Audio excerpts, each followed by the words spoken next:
proof for the flood. Why I chose this topic. One of the biggest things that inspired me to choose this topic was the debate between Ken Ham and Bill Nye that we watched earlier in the semester. Watching Bill Nye try to disprove the flood account made me think a lot about why I believe what I believed and why I thought that a lot of what he was saying was incorrect. This topic is extremely interesting to me, and for me, it is very valuable to know. Lastly, I just wanted to learn more about the flood.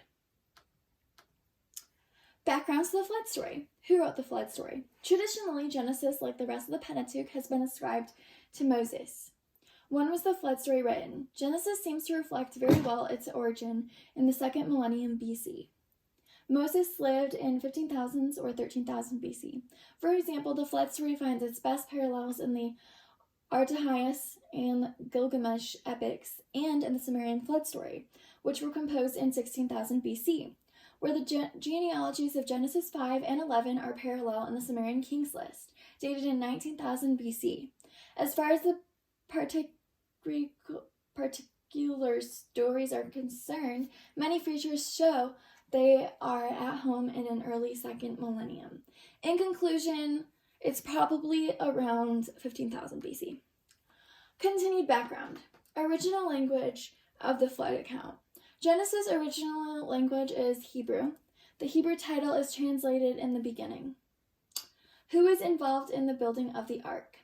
God said to Noah, I have determined to make an end of all flesh, for the earth is filled with violence through them. Behold, I will destroy them with the earth. Make yourself an ark with a gopher wood. So Noah was the one who built the ark. So let's talk about the ark measurements. In modern measurements, the ark would have been around 450 feet long, 75 feet wide, and 45 feet high. Who was saved on the ark? Noah and his household, 2 of every kind of animal. Why did God send the flood? As I started thinking about the flood story and just all that is involved in the flood story, it really came to my attention that the flood story really does reveal God's character. So I think one of the biggest reasons why God sent the flood is it shows his character and who he is as God. It reveals his power. Looking at them, Jesus said, with people it is impossible, but with God for all things are possible. And with the flood narrative, it really seems like an impossible thing to have a worldwide flood, but because God is God, it is very possible that he made a worldwide flood happen.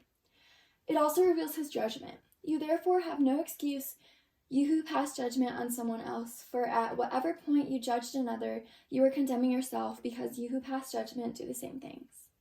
Righteousness. The Lord is righteous in all his ways and all kinds of his deeds. It also reveals God's plan and intention for his people. God's people sinned against him, and he didn't like that. He didn't like that God's people didn't honor him, and he really just thought that his original creation that he had intended to have a perfect relationship with him was ruined because everybody was sinning against him. So he decided to have the worldwide flood. The Lord saw the wickedness of man was great in the earth, and that every intention of the thoughts of the heart was only evil continually. And the Lord regretted that he had made man on earth, and it grieved his heart. Genesis 6:5-6. God's creation has been corrupted and sinned against him instead of honoring. Another question that I asked was, why did God choose Noah? Just a regular guy to build this huge, ginormous ark, it seems insane. But God chose him. And the reason that God chose him was, but Noah found favor in the eyes of God. Noah served the Lord and was working hard for him. He was the only guy that wasn't sinning every other way, obviously. And yeah. And I think the fact that God chose Noah reveals a lot to us personally today. The fact that God chose Noah for this very important task reveals many things to us. Some things it reveals to us is that God can use us in mighty ways, and we need to trust him through that and follow his calling on our lives. It also reveals to us that God has a huge purpose for each of our lives. Though it may not be from a human perspective as big as building an ark, it is still a very important purpose. How is the flood story written? What literary devices does it use? One of the most important types of figurative language used in the rhetoric of the flood narrative is a hyperbole. According to the dictionary, a hyperbole is an extravagant exaggeration. This use of figurative language is used all over the Bible to tell of historical events that have taken place. And then the flood described the language.